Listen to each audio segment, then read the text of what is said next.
Good evening, ladies and gentlemen, and welcome to Southport Whisky Club. We are here with a veteran of Southport Whisky Club tastings, Mr. Paul Dempsey, with his latest Whiskey Heroes release. 7 drams, and Paul is dialing in all the way over from Germany. Good evening, Paul. Good evening. Veteran is a lovely way of saying I'm just old now. I think I was the first person ever to do a tasting at Soho Whisky Club as well. Wow. When there was about 6 people in Remedy before COVID and before we realised you could actually do a whiskey tasting from a couple of 100 miles away. So. Was indeed. So, what should we start? Are you going to? Do you want me to pick a dram, or do you want to start? You know where we're going? Yeah. So you've got 7 tonight, right? We have indeed. All of the new Whiskey Heroes. Excellent. So I'll stick with the unpeated ones to start with, and I'm just checking some notes here. And you can see, I'll tell you the cast house as we go. But so let's see, we've got a Torabhaig, but that's peated, so let's leave that till the end. Although it's bourbon cask. Let's start with the 15-year-old Tormore, which is Phantom of the Clock Tower. Fabulous. Interesting one, this, because Tormore's got a light on it now. It used to be one of those distilleries that largely was ignored because you guys must see that you see a lot of independent bottlers, and most of us prefer to work with distilleries where you're not seeing a lot of distillery bottlings, and you've got that tonight. You've got Teaninich and Dalyun and stuff, because the distilleries that behind them sell most of their stock to blenders or for blends that company owns, because they're versatile and they work with lots of different casks. So Tormore's one of those. Tormore used to be owned by Chivas Regan, Pernod Ricard, which is Chivas. Looks amazing if you drive past it. If anybody's ever been to Speyside, you drive past it. It looks awesome. It's right on the roadside, and you've never been able to get in. They never even used to open during Spirit of Speyside. I knew people that worked for Chivas who'd never been there. And during the Speyside Festival, even distilleries that aren't normally open to the public will do special things where you can come in. Never with Tormore, just nobody ever saw the damn thing. And it just kind of sat under. It's fairly recent. It was built in the 60s. But I think probably supplied a majority of the stock that went into the Chivases of this world. A couple of years ago, it was bought by Elixir Distillers, which is the company that used to own Whiskey Exchange. So it's got a sister distillery being built on Islay right now. Now they're opening the doors. Now they're letting people in to tour. They've got Polly Logan and Ollie Chilton working there, who have got huge history in whiskey. They wouldn't have been behind this dram being put together. But the activity from Secunda and Elixir have shone a light on Tormore, because a distillery that versatile, that was producing serious amounts of volume, has been something that indie bottlers have been working with for a wee while. But years ago, I mean, we've been releasing Tormore fairly regularly since we started, and there isn't really a distillery bottling. There is now, but there never used to be distillery bottlings. So you could play around with the cask, you play around with the cask finishes and stuff like that. And this one is as simple as it gets. This is a 15-year-old refill bourbon barrel. Now remember, Tormore 15 years ago was owned by a big corporate. They would be producing mainly to sell to blenders, so they wouldn't be spending money on first fill casks. They wouldn't be paying a premium to get casks from wineries brought in. This was going into the second fill bourbon casks that were coming from other distilleries and being put on the market for blending projects, for private labels, for indie bottlers, and that's. But when we tasted it, it didn't need to. We didn't feel it needed a cask finish or anything like that. This is the barrel it was filled into. Sitting at 57. My understanding is Tormore used to distill and fill the barrels at a higher strength. So not most distilleries are doing 63, but this is probably the best of all the Whiskey Heroes range. This is probably the best to give you an idea of what a distillery character would look like, because it was put in a cask that wasn't meant to have too much of an effect on the spirit.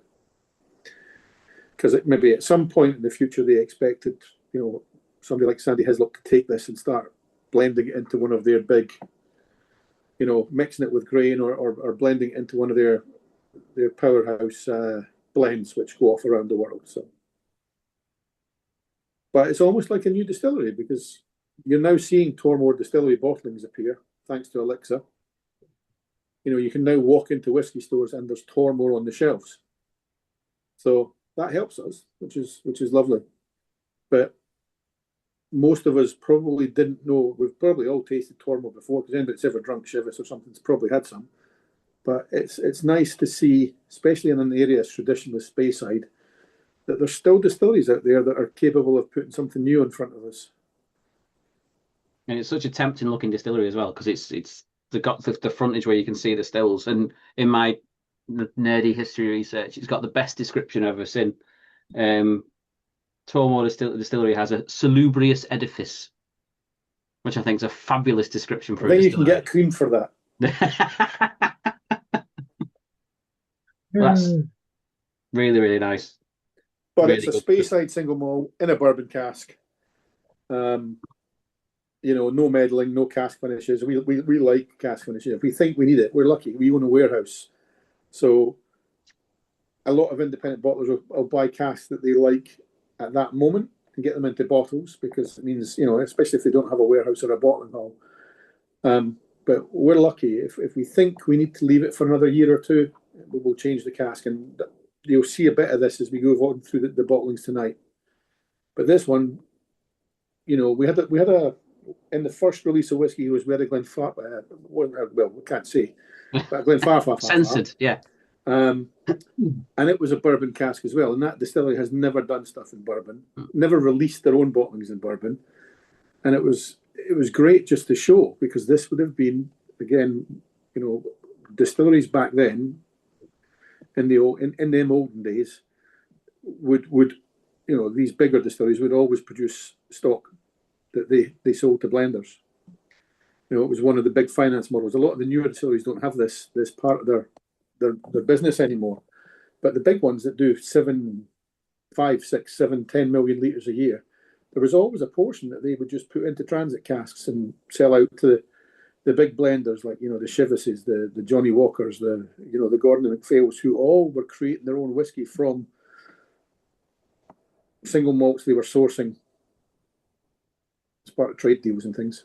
We were talking to Ali from Turntable last week because he obviously does a lot of blending, and he was saying a lot of the casks they picked up from Diageo, they pretty much had to re-rack about 70% of them because the wood was pretty rubbish. Yeah. But this was obviously in decent wood. Yeah, and I mean we don't have one person that's deciding what we taste, what we bottle. We don't, partly because we don't have the money to pay for a Richard Patterson or somebody like that. To have a fancy office where they can throw the whiskey around. So normally when we're choosing what gets bottled, there's 5 or 6 of us that will sit down around the table with all the cask samples.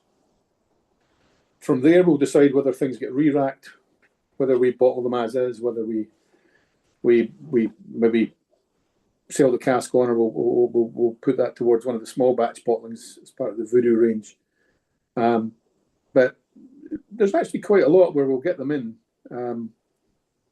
And we'll leave them in the original cask. I think if we were trying to bottle something that's 6 or 7 years old in a refill bourbon cask, you probably wouldn't.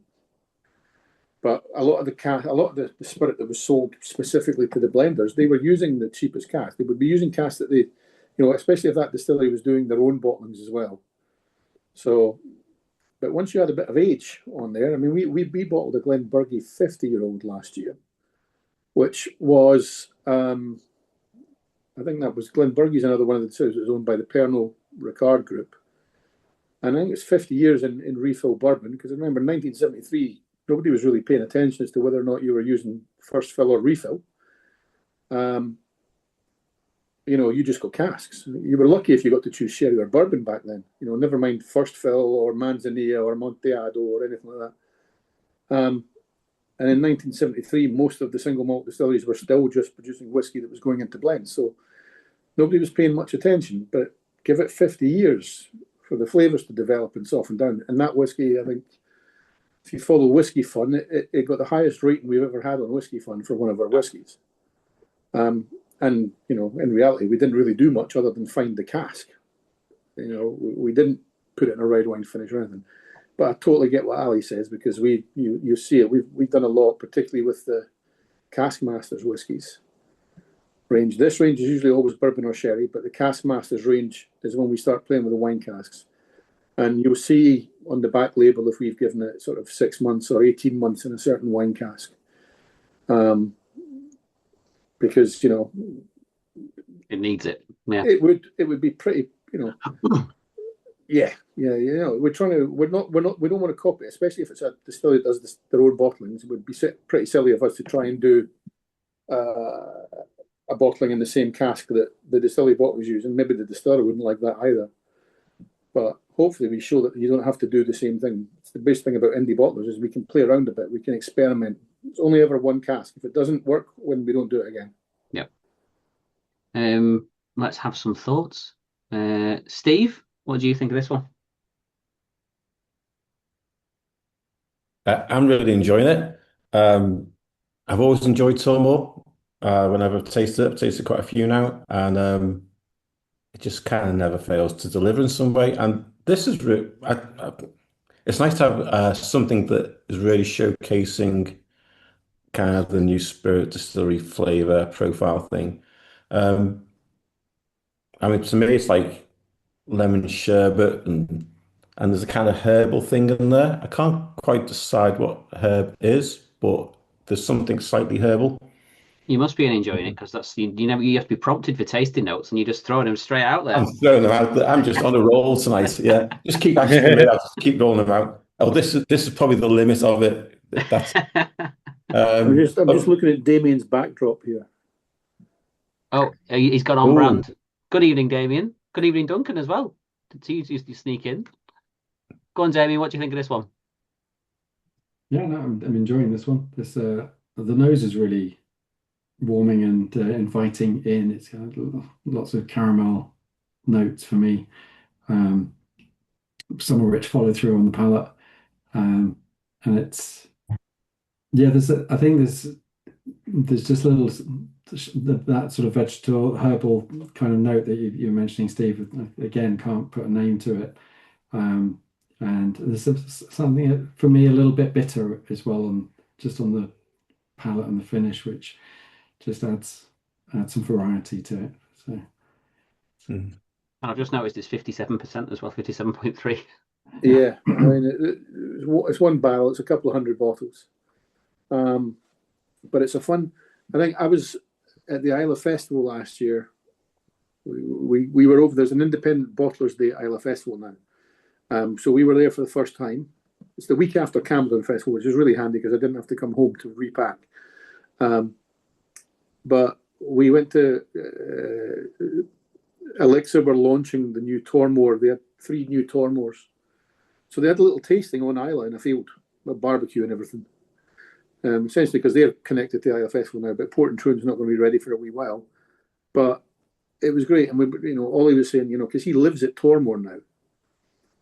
So he was saying, when they got the keys, they moved in. He says, apparently it didn't look as good on the inside as it does when you drive past. The outside looks the business. He said, but you probably understand why they didn't let people in for tours. But he says, when they were checking through casks, he says they were finding some incredible stuff. But there was a lot of things that they were, distilling it, funky, filling it, funky strengths and all things. So it's one of those things. If I can get back up to the Spirit of Speyside Festival, I really want to try and nab a tour just to find out what it looks like behind the sheen on the side of the road. So I don't think you'll be alone in that one. That'll be the hot ticket. I don't know if have they released the tickets, haven't they? I think for Spirit of Speyside they went out. Yeah, I think they've gone on sale. I've seen a little bit of heat about the pricing on some of them, but they always sell though. The prices are silly, because that's one of the things that puts me off going to Spirit of Speyside, because the prices are silly, but they always seem to sell out. Yeah, and I mean it's a big enough region, and it's there's everything from like little coffee shops doing little whiskey tastings for $5 right up to kind of you can sit in a warehouse and drink 50-year-old whiskey if you've got the money for it. Yeah. So there is technically something for everybody, I suppose. But I used to work for a distillery up there, so we used to see the festival from the inside. But yeah, normally every year I think the website crashes on the first day they put the tickets on sale. It's pretty standard. So every year I see people complaining about the prices, but I think that happens at every event now. So yeah. So, anyone else got anything I want to say about the Tormore? I enjoyed it. Charlie, oh gosh, yeah, Charlie. You see, because I love Speyside. You're a sherry man. You see, usually. So I know that's the thing. I know it's nice to have a Speyside that isn't heavily sherried, because my go-to is usually a heavily sherried Speyside. So yeah, don't worry, those are in the post. They're coming. Did you say you do the Voodoo brand of bottles as well? Yes. I've had I can't remember what it was called, but it was a 6-year-old like sherry monster one, and that was really good. We've released one batch of the Voodoo bottles each year. Voodoo's our small batch one, and we can have a lot of fun with that, because we might, for instance, the current one, we've got a Blair Athol, but one of the casks was a rum cask and the other cask was an Isle of Hogshead. So you get a peated Blair Athol. And I think Nigel Misson, we did the Voodoo tasting on here a couple of months ago. Nigel said that we should have gone to jail for what we did to that Blair Athol, but I loved it, Paul. He thoroughly applauded us for it. That's not like Nigel to say something controversial, is it? No, he says it's ridiculous what you've done to this Blair Athol, but I love it. So. Oh well, that's all right then. That's fine. I thought he was chastising you for it. That's all right. I thought he was when he started, but then he turned it around on the last bit. But yeah, the Voodoo brand is ours. Cask Masters is ours. We're 5 years old, and we started off.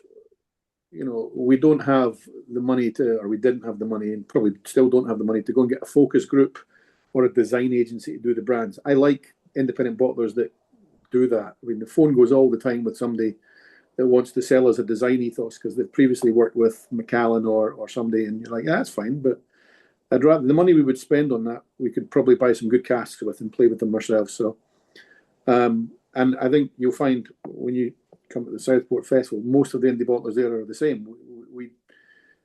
We don't, and this is why you see typos on labels and stuff, because we don't have design agencies on retainer, but it's this is the fun side of the business.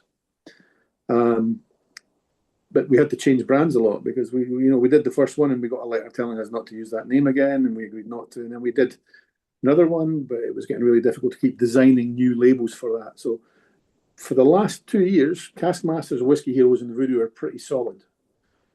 People understand them. Whisky Heroes is all sherry and bourbon. The Cask Masters they look more traditional, but the cask selections, if you look at them, are all a bit wilder. And then Voodoo can pretty much be anything. That's small batch.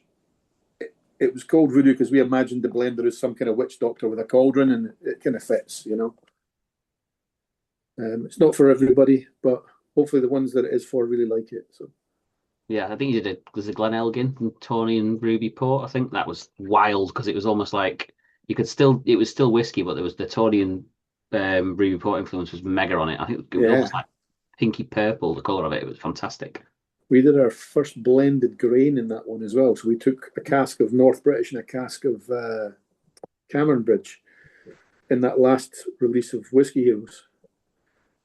We had great results when we'd done single casks from those 2 grain distilleries, because grain whiskey works really well when you play with cask finishes. It's not designed to have distillery character, so you can put lots in if you use a really powerful cask. And we figured that's like, well, we've had great results on North British and Cameron Bridge, so let's see what happens when we put the 2 together. Why not, indeed? Let's have another dram. Shall we have another dram? What are we going for? Yeah, okay, sure. So somebody mentioned sherry and somebody mentioned Speyside. So do you want to start with let's move to the Dalwyn, which is the showdown in the Green Valley. It rains so much up there that all the valleys are green. So, but this is Dalwyn, again, 15 years old, so decent age on this one. Couple of 100 bottles, and Dalwyn, slightly different distillery. Part of Diageo, you see distillery bottlings as part of the flora and fauna. but they don't have sort of, you can't normally go in a supermarket and get although it's owned by Diageo, it's not one of the ones that they release distillery bottlings from constantly. So it's not a Talisker or anything like that. But it is, Tormore was founded in the 60s. Daoyuan was founded in the 50s, but the 1850s. So an extra 100 years on this one. It's a proper old-fashioned distillery. It's had lots of modifications over the years. Currently owned by Diageo, they supply an awful lot of blended bottlers. The reason I think they use Daoyuan to supply a lot of their blends is because it's versatile. It works in bourbon, it works in sherry. If it had the distillery character as definitive as something like Talisker, then it would only ever be a distillery bottling. Diageo are good that they've got that ability to choose. They've got some distilleries that they'll only ever do distillery bottlings with, and some that they don't do distillery bottlings with, but they're great for indie bottlers because they produce a lot and they're quite happy to have us play around with casks. This is a cask finish, first fill Manzanilla, so we're not spicy, Christmas cakey Oloroso yet. And remember, 10 years ago, you got mainly sherry or bourbon casks. Now the sherry guys are getting nerdy, which is fun. So, I had a conversation online with somebody about the Glenburgie 50 that sent us a message asking if it was a first fill cask. And I'm like, well, to be honest, in 1973, most people weren't, you couldn't go to a cooperage and get first fill or refill. You just got a cask. But it's different now because the guys in Jerez that are supplying the barrels, they know. So we can buy casks from sherry houses, or we can buy casks. In the case of this one, this will have been a cask we've bought from a broker or a cooperage. It'll have been seasoned in Manzanilla probably for 6 months to a year.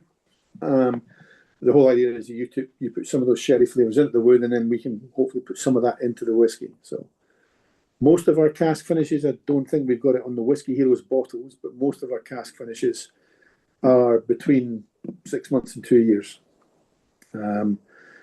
Again, this probably started just being put into a standard refill cask that was then sent out to the blending trade.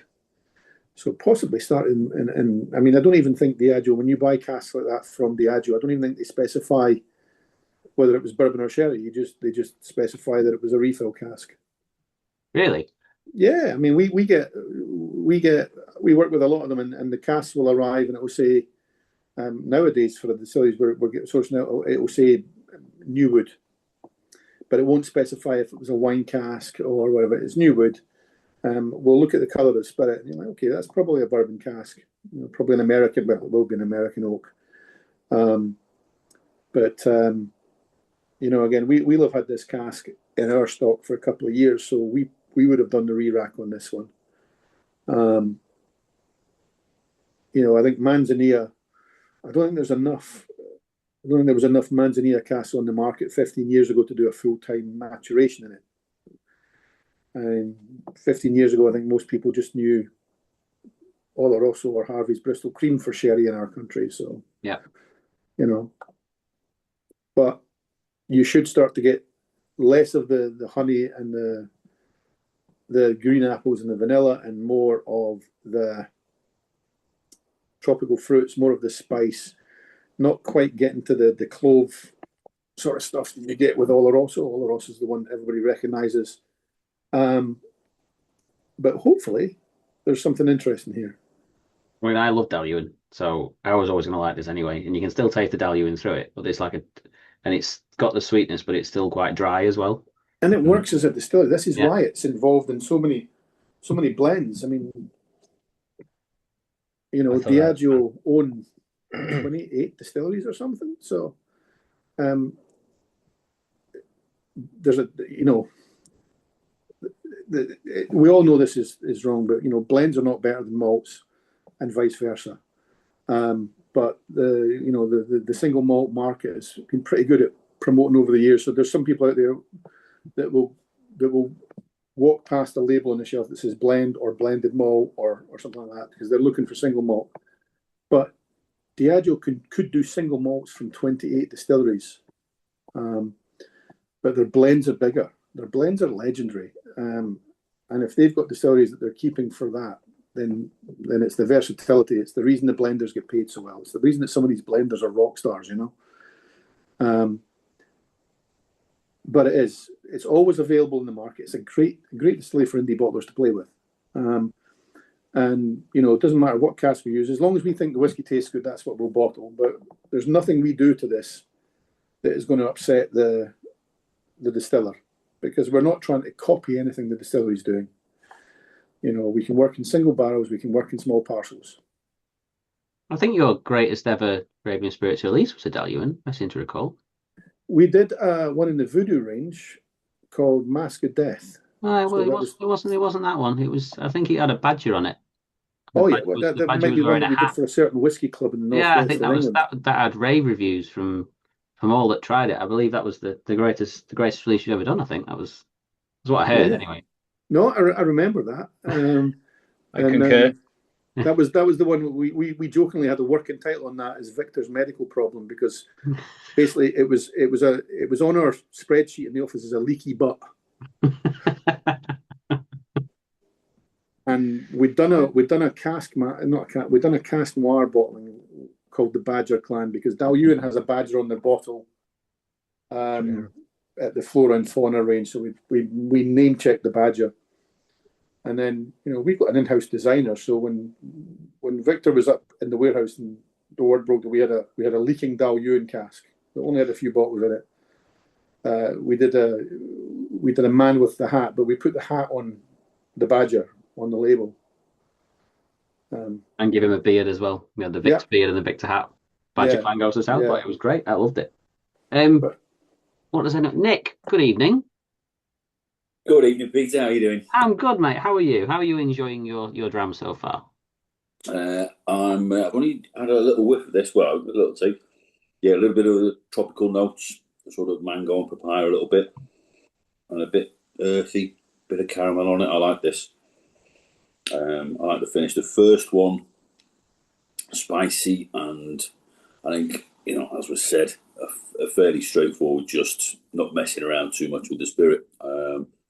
Got some with a little drop of water in, I think, maybe a bit of time in the glass, and open that up. It might sort of develop a little bit.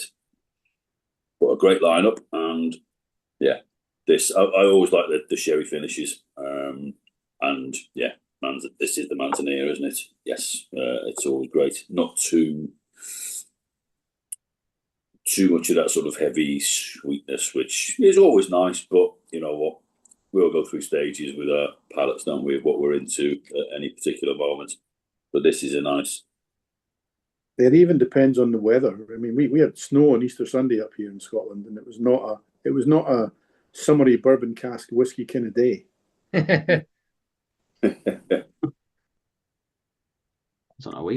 had sunshine, didn't we?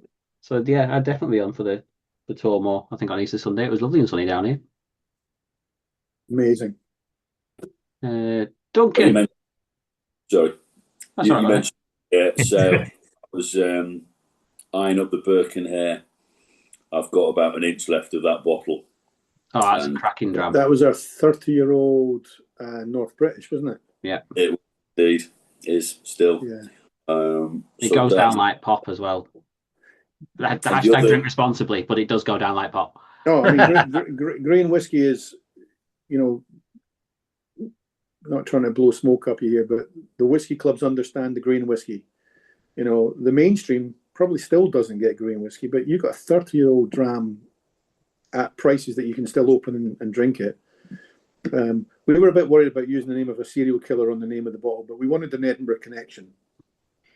I think dead enough for long enough. Yeah. It wasn't like last week. So, but yeah, that was great. We're doing. I think we try and we've not got one in this current outturn, but then the cask masters and the voodoo, we always try and have a grain something in there. And why not? It's one of our favourite things. I was going to say I'm a big fan of a high age grain. Well, get on the sale, Charlie. Yeah. Duncan, what did you think of the first two? And good evening, sir. Good evening. Really enjoyed both of them. First one I was getting reminded me of those old toffee mint sweets kind of thing, minty toffos. And the second one is reminded me of a Belgian beer I had, which I can't remember the name of, but it was like a kind of cherry dark chocolate. Probably that good is why I don't remember the name of the beer. But yeah, I'm enjoying them both so far. Good. I'm glad to hear it. Well, we can probably stick to sherry for the next one. We're going to move outside of Speyside, but if anybody's got any more thoughts on that. I thought that one was pretty brilliant. That's definitely shot up as I know we've only had two, but favourite so far. And I had a good nose of it first, but on the first taste, I got a really overwhelming taste of like vanilla ice cream float. It tasted almost creamy on the palate and Nice. particularly easy to drink. And then the spice came through. It was really nice. And yet again, I'm going to leave the tasting tonight starving because people are mentioning food that interests me here. So, Right, where are we going, Paul? right. Let's go to Teaninich, the one I can never pronounce. Yeah. And as I said, the first time we bottled one of these as a cask master, we had an extra N on the label because nobody proofreads. I didn't notice that. Well, we the first couple of boxes went out, and then we managed to we spotted it, so we relabeled the rest. But the first couple of boxes went out with an extra N. But hey, that's indie bottling for you, Yeah, you've never released any bottles or tastings with spelling mistakes on before, Or date mistakes, or or ABV mistakes. or it just proves that we're human and we're not robots doing it. It just adds that human touch to it. Or even what date this tasting was. Well, yeah. What was this? Have I missed something? Well, when I did the labeling, I might have put the wrong date on this tasting. But it's fine because the website always had the right date on, so it's only when they received the pack they might have said a different date. So was it massively wrong on date? Or? Only a week. It's a week. See, the thing is, again, we have to order the labels. It takes about 4 or 5 weeks to get a decent batch of labels printed. And we'll plan when we've got the bottling hall working because it's but we might get a job in. We might get a request to do a last minute bottling for somebody else, so that the bottling date. Like, oh shit, these have already been printed. We might have to do an overtime thing to get them all out on time. It has happened. But we've only done typos on distillery names so far. We've been okay on other things. So, but yeah, if we go to Teaninich, which is Captain Shug in the second site, I say it's brilliant. There's a shop in Nottingham called Gauntly's, great whiskey store, and they do reviews on YouTube and he always comments on the names of our whiskies, Chris, which is fantastic. And this is occasionally, depending on how much time we've got, we'll try and figure out the name. So Captain Shug, if you grew up in Scotland and you had an Uncle Hugh, he was called Shug. It's an anecdote. I don't know why Hugh becomes Shug, but this was a distillery. It was founded by a guy called Captain Hugh something or other. He had lived in Teaninich Castle, and he was blind. He'd lost his eyesight in a war. So hence his eyes are glowing on the label. Teaninich's actually a monster distillery. It's huge. It does about 10 million litres a year. And again, owned by Diageo, so lots and lots of their output goes straight to blenders, to independent bottlers. And again, you don't see a lot of distillery bottlings. That hints that this is a versatile distillery. This is finished in a first fill Amontillado sherry, so different from Manzanilla. And I can't remember. Some of the sherry buffs here might be able to help me out, but I think one of them, Manzanilla or Amontillado, is a sherry that they originally planned on being Oloroso, but it stops in its maturation halfway through. Is it to do with the floor dying and falling to the bottom of the barrel? Yeah. Which means it oxidizes more, I think. Because the floor stops it oxidizing. And then there is something that I think originally it was planned that this would have been an Oloroso sherry and whatever. I'm not sure if that's the Amontillado or the Manzanilla, but again, different character to the classic old-fashioned sherry cask. Hopefully you get a little bit more sort of nutty complexity on this rather than just the very, there's a bingo card for Oloroso casks. That's no bad thing. If I get an Oloroso whiskey and I don't get cinnamon on it, I get really annoyed. And but it's almost like you're not allowed to say Christmas cake anymore. It's like telling somebody a whiskey's smooth. Yeah, hopefully, that tastes like it'd be right up Charlie's street. Very much so. Even just on the nose before I tasted it, I was like, that smells so rich and complex. I was like, oh yeah, I'm going to enjoy this one. And I will butcher the pronunciation as well. Teaninich. This is, that thing they do in American schools where you have to spell Mississippi. I think if you go to Inverness, they make you spell Teaninich instead. So, I've had a couple of their bottlings before, and I've enjoyed every one. So yeah, that it's really nice. Haven't got any feelings on. I haven't got any words for how it feels on the palate yet. I'm not very good with tasting notes, but I'm trying hard now. There's no wrong tasting notes, Charlie. There isn't. And Steve will prove that. When COVID started, a lot of professional whiskey writers got very nervous because we started doing these virtual tastings. And a lot of the people that were, it was probably for, I was working for a distillery during COVID, but it was the first time we actually got to sit in front of people that were buying the bottles of whiskey while they were drinking them. And the tasting notes were like, why the hell are we paying, this marketing agency or some people to do reviews for us? And we're getting better tasting notes from the folk that are coming out to virtual tastings. And at Speyside, we used to give a bottle away free for the best tasting note at the end of the night. And some of them were absolutely legendary. Some of them have made it onto labels. I bet Chris Arnott would have been one of them. He's infamous for his tasting notes. Yeah. But we said the same thing, like for the website, when we're adding new products and stuff, sometimes you can't find tasting notes for them. So like we've got literally an entire back catalogue of tastings where all the members have given us fantastic tasting notes. So we really need to go back over all the videos and actually add, Nick said this or Charlie said this, SWC member. Yeah. It's the people that are actually drinking it and tasting it. And like you say, there's some fantastic notes. Some of them were so specific. And I remember somebody saying it was like having an ice cream in the hayfield at Blairgowrie in 1967. I was like, okay, that's hard for me to prove,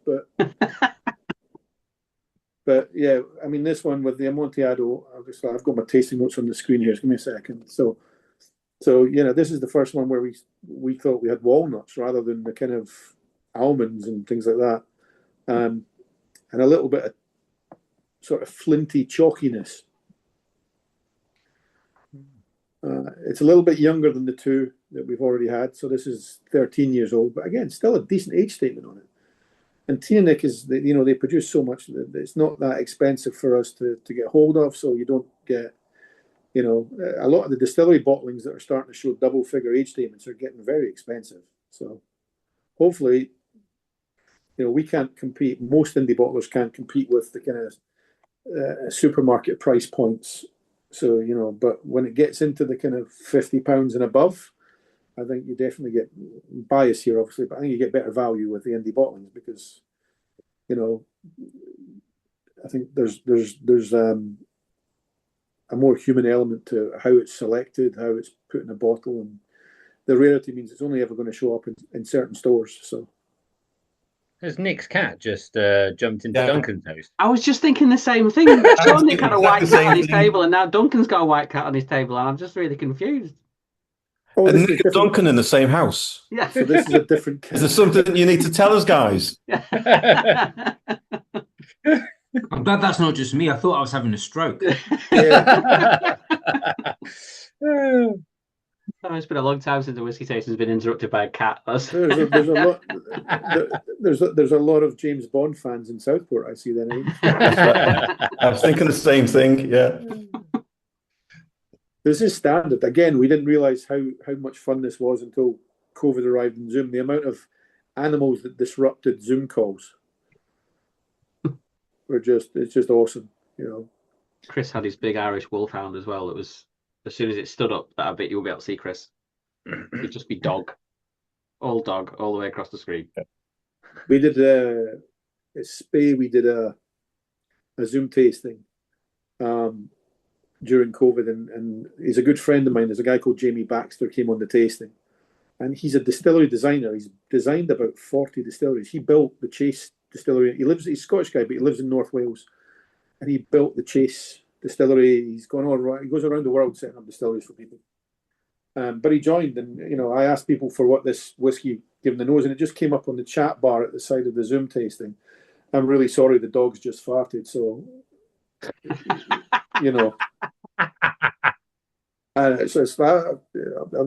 he didn't say it on the Zoom call, but it just as it came up in the chat bar, like 3 or 4 of us all saw it. We're sitting like this. But...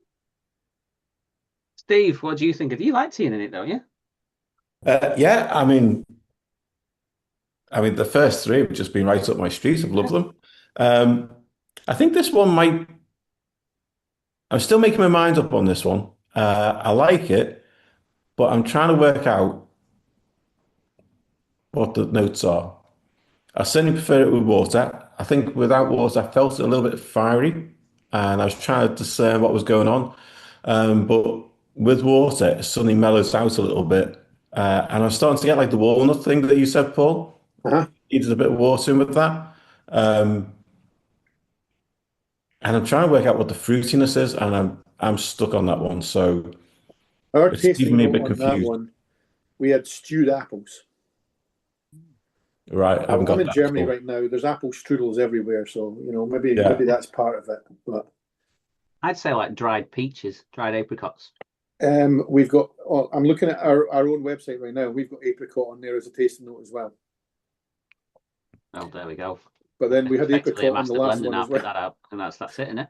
Qualified. Well, I had apricot for the Tormore when you had water, because with the Tormore with water moved from like lemon to less citrusy, more like apricot. But to be honest, it's a long time since I had apricots. I can't remember. Sometimes things come into your head and you think, I actually can't remember what that tastes like. Why is that in my head? It's like, so. I think the last time I even experienced anything remotely apricotty was I'm in one of these transit hotels right now, and I bet you if I go down to breakfast tomorrow, there will be like those little pots of apricot jam or something sitting there. I'll see them tomorrow, and I'm going to have some for breakfast now. Yeah, exactly. But I probably haven't opened one for years. But with your boiled egg. This gives you an idea. Like, this is what happens when you start dissecting the sherry casks and breaking them down into different styles of cask as well. And I'm sure we'll see this with bourbon casks, because not all bourbon is the same. American whiskey is interesting. They're not having a good time at the moment, like the rest of the industry. But we've now done releases with rye whiskey cask finishes and stuff like that. So there's a lot of non-sherry cask experimentation going on now. There's definitely a wilder version of casks on the market for bottlers to play with. Damien, what are your thoughts? Are we enjoying this one? I am, yeah. The thought that came to my head was that it seems like fortified sherry. I'm not sure, and can't say that I necessarily know what Teaninich distiller character is, because I've had a couple. I've not had that much, but I was really enjoying it, and then I was wondering whether it was because I'm just enjoying the sherry. I think of all the whiskies we're working on tonight, Teaninich's the biggest distillery. So Dalyun and all these are all distilleries that do a couple of million litres a year, but I think Teaninich's about 10 million or something. It's huge. Is it really? In output. It's a big beast. And it gets used. It's owned by Diageo's. It's probably in Johnny Walker. It might even be in things like Bell's.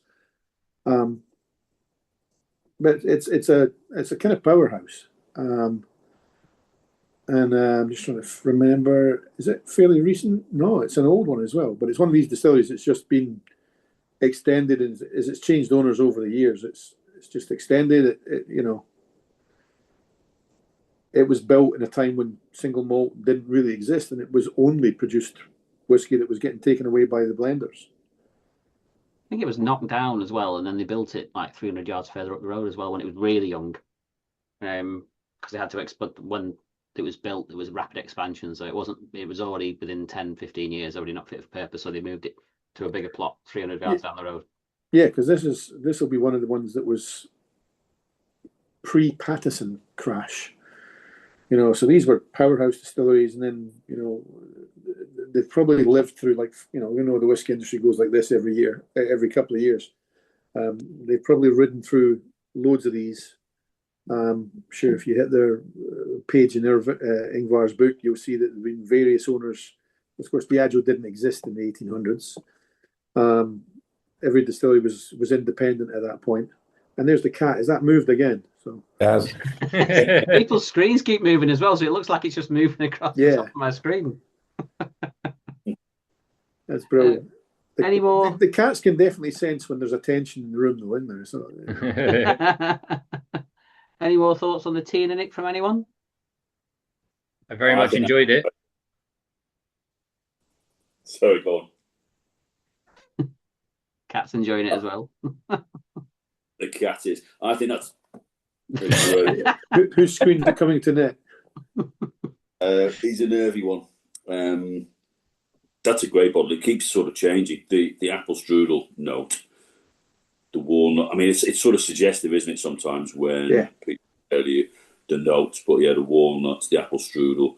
But then for my third little sip, I was getting a bit more your traditional sherried sweetness, the raisins, and like you say, the cinnamon and whatnot. So great dram. I'm jealous I don't have the drams in front of me here, but I'm trying to remember when we were picking these for the bottling, and it wasn't. I love these old sherry ones where it's like leathery and stuff like that, but it's not like that. It hasn't reached that stage yet, and it works really well with the Teaninich spirits. Are we going back to Speyside now, Paul? Yeah, I think so. Well done. We're going back to Speyside, and we're moving up the sherry picking order.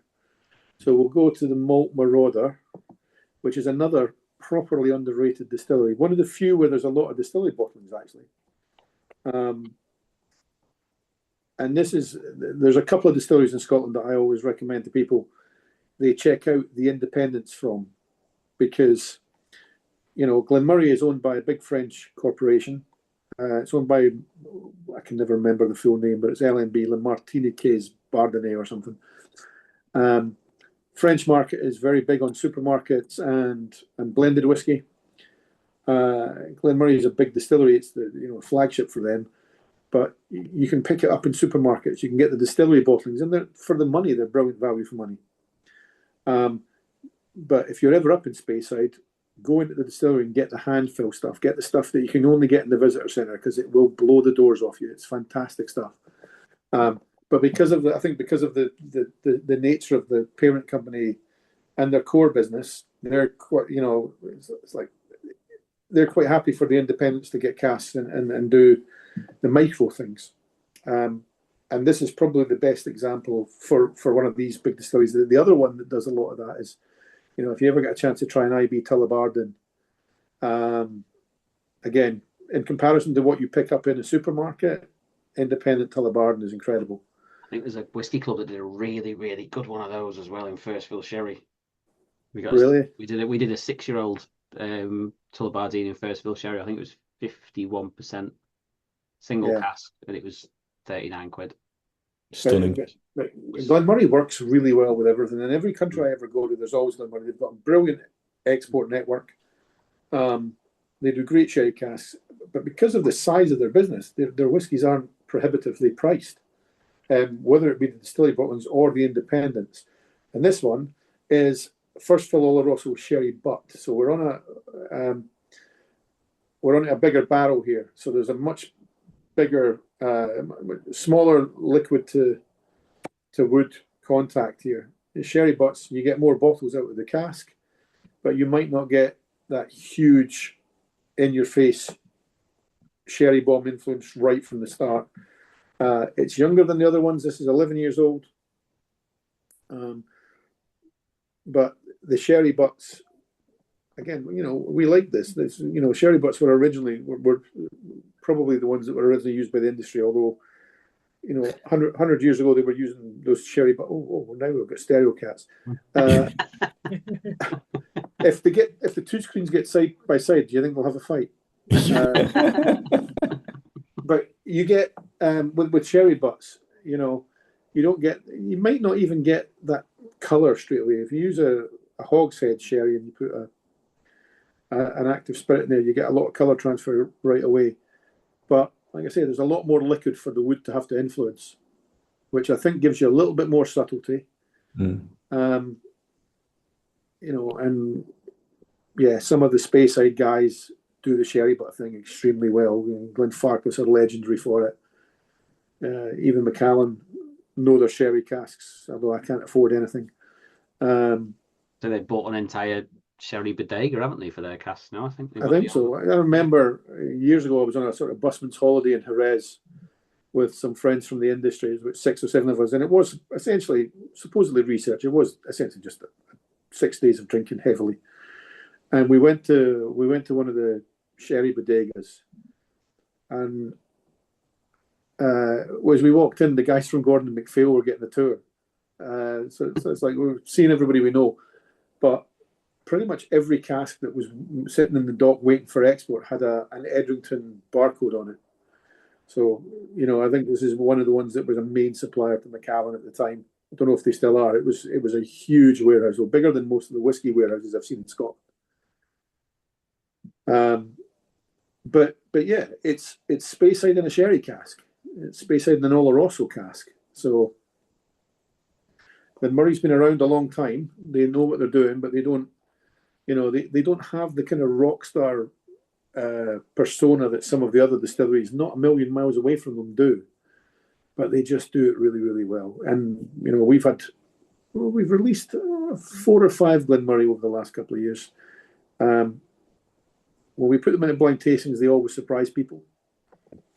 It's just a good, fun distillery to work with. And they have a slushy machine in the visitor centre. Did they? They've got a slushy. They had last year anyway. That must be new. Sod your 200 quid tastings at Spirit of Speyside. I'm not going to Glenmurray if they've got rid of that slushy machine. That must be new. Is it like a whiskey slushy? I would be disappointed if it wasn't. I've just heard. You're missing a trick if you're in a distillery with a slushy machine. You've got to whack a little bit of whiskey in it, surely. I don't know if you can get different cask finishes in your slushy, but PX peated slushy. It's a nice distillery to visit. They look after you really well there. It's it's in Elgin, so it's a great. You've got some brilliant distilleries. You can spend 2 or 3 days in Elgin. You don't have to go very far from the town, and you see every style of distillery going. So it's weird as well because it's just around all just like bungalows and a few semi-detached houses, like housing estate, and then you turn the corner and the distillery's there. Really weird.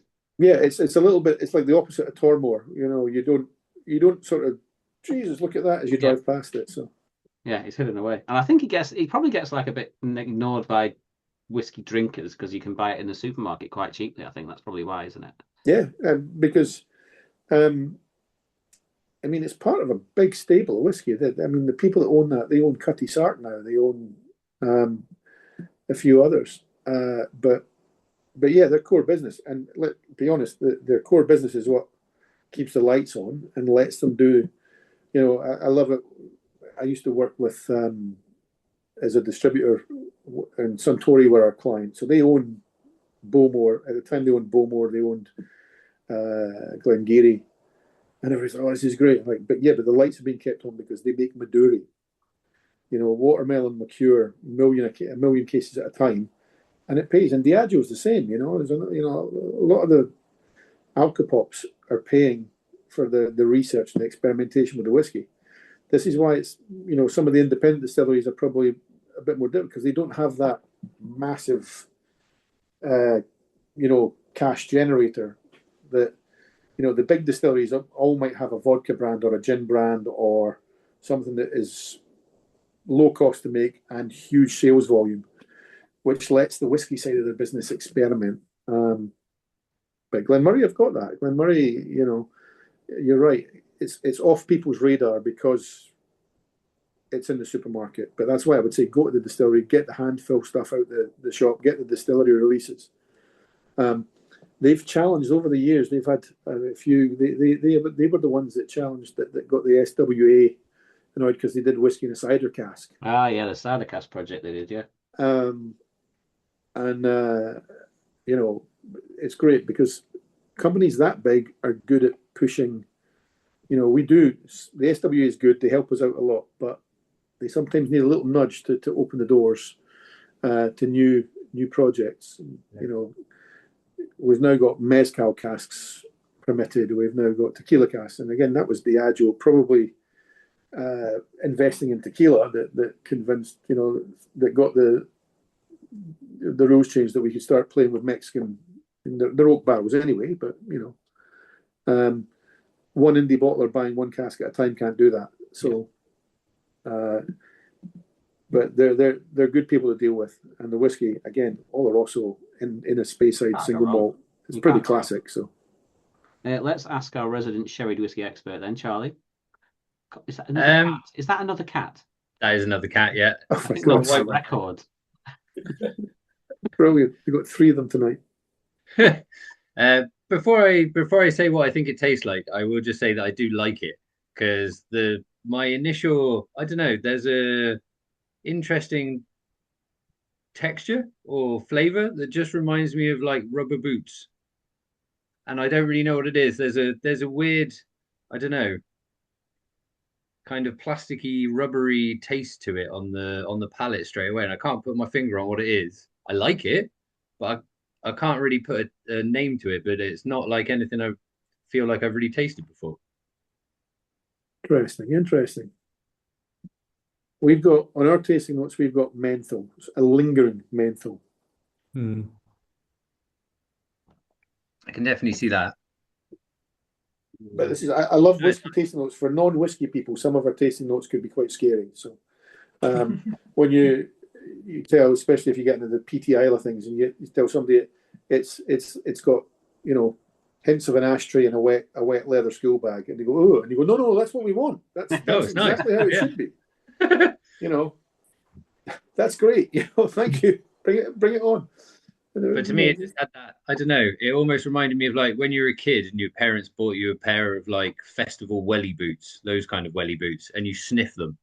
It's got kind of that taste in a weird way. It's a really specific olfactory kind of feeling that it's brought up, which I can't really put a name to, but I do like it. It's not a bad. It's not a criticism. Well, welly boots is a good taste, though, but cheap welly boots is even better. That's none of these posh hunter ones that the Range Rover people have. Ones that are just fully plastic. It's that plasticky kind of smell that comes from inside them. The ones you used to buy at Woolies when Woolies was alive. So yeah, often with how many wellies have you tasted, Charlie? Well, I've been to quite a few festivals, so you had a few. Okay. Oh, that's awesome. Duncan, what do you reckon of this one? Yeah, I mean, I like this one. I'm struggling to get any tasting notes beyond the Oloroso, to be honest. It just, for me, it really dominates it. And so I'm not really picking up too much else through it, to be honest. Fair enough. I mean, it is quite Oloroso. Wellington Boot Oloroso. Nick, what do you reckon of this one?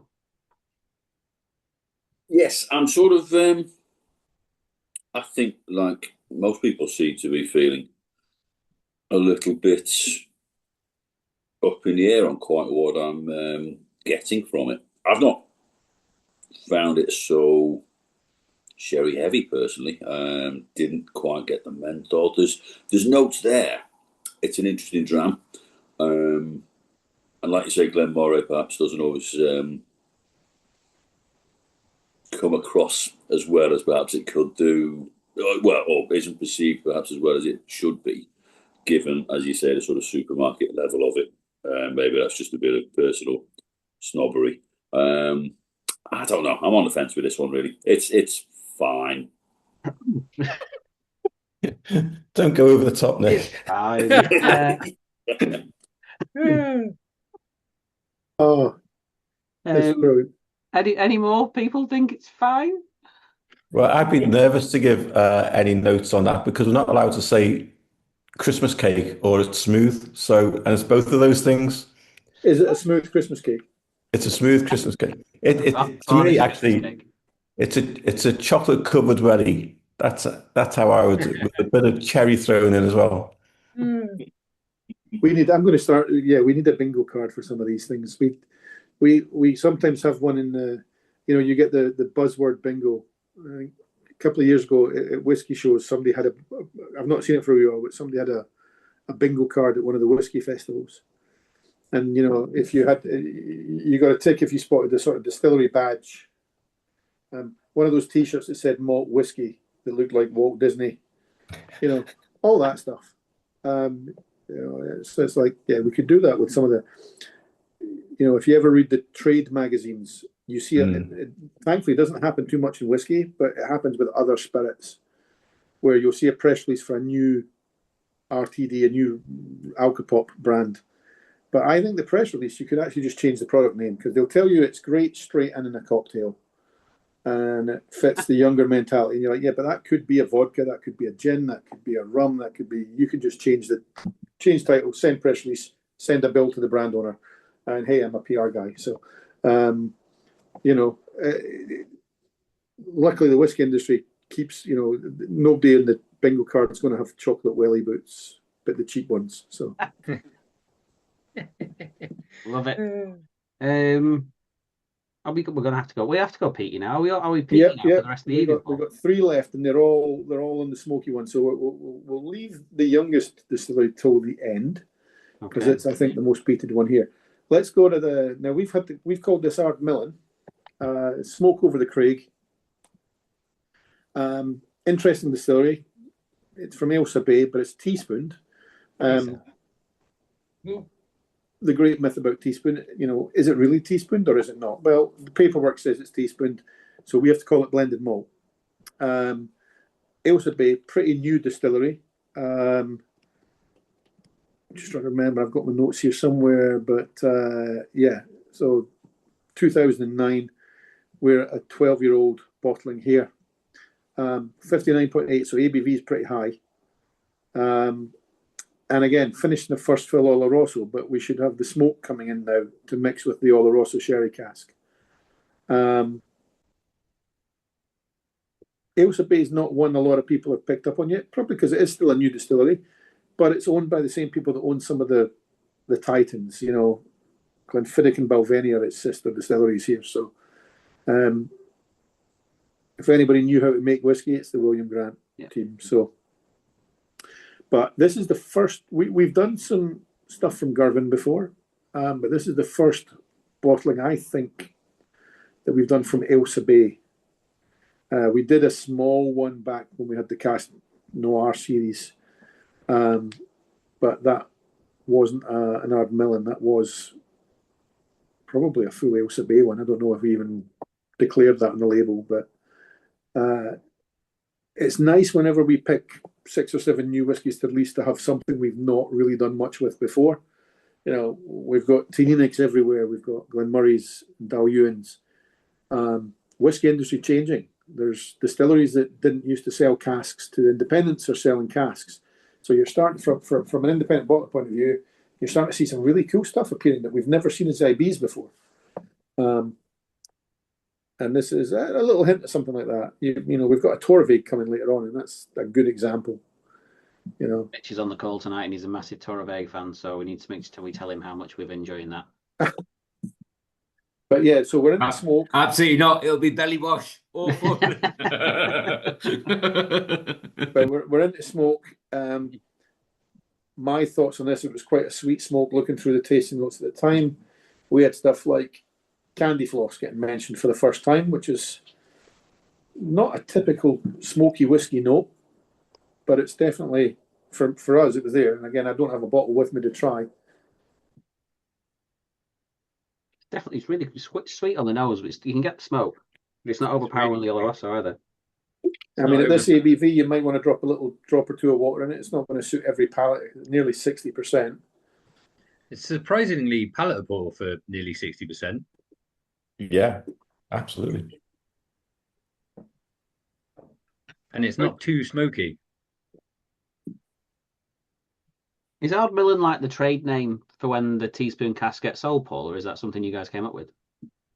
No, I think it's a trade name. It's weird. Some of these trade names are a bit strange.